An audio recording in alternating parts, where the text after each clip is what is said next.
Hello everyone, उम्मीद करता हूँ आप सब लोग बहुत अच्छे होंगे। वाई अक्ष की दिक् कोज्याएं हमें ज्ञात करनी है। याद रखिएगा, दिक् कोज्याओं को ऊपर एक क्वेश्चन पेपर में पूछा ही जाता है। कभी कभी तो दिक् कोज्याएं बोल देता है, कभी कभी कोसाइन बोल देता है, तो ये हो जाती है दिक् कोसाइन।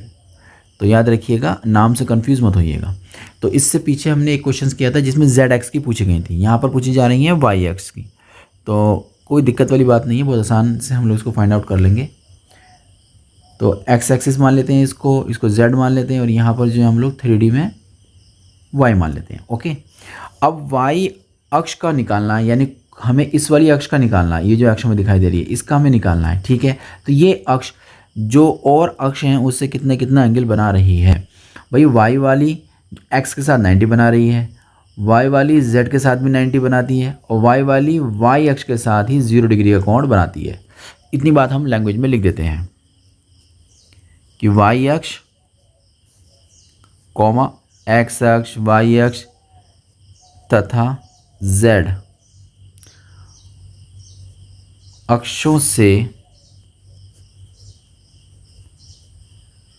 क्रमशः भाई एक्स अक्ष कितना बना रही है 90 डिग्री, वाई अक्ष के साथ कितना एंगल बनाएगी 0, ठीक है, तथा वाई अक्ष जेड अक्ष के साथ कितना एंगल बनाएगी 90।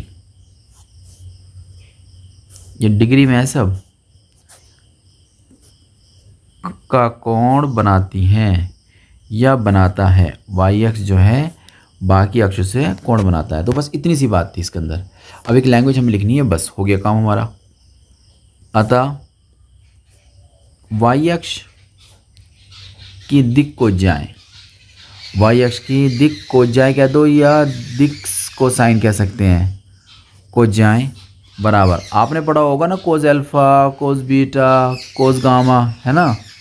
तो यही होता है कि अल्फ़ा जो होता है कि एक्स से कितना एंगल बना रही है, तो अल्फ़ा एक्स एंगल बना रही है तो 90 डिग्री हो गया हमारे पास, एक्स से 90 बना रही है। बीटा जो होता है वाई के साथ कितना एंगल बनाया जा रहा है, वाई के साथ तो 0 बनाया जा रहा है। और गामा जो होता है वो जेड के साथ 90 बनाया जा रहा है। तो इतना हमारी समझ में आ गया है। कोस 90 का मान कितना होता है 0, कोस 0 का मान होता है 1, कोस 90 का मान होता है 0। इस तरीके से ये वैल्यू फाइंड आउट हो गई है। उम्मीद करता हूँ ये क्वेश्चन आपकी समझ में आ गया होगा। हम लोग मिलते हैं एक नए क्वेश्चन के साथ।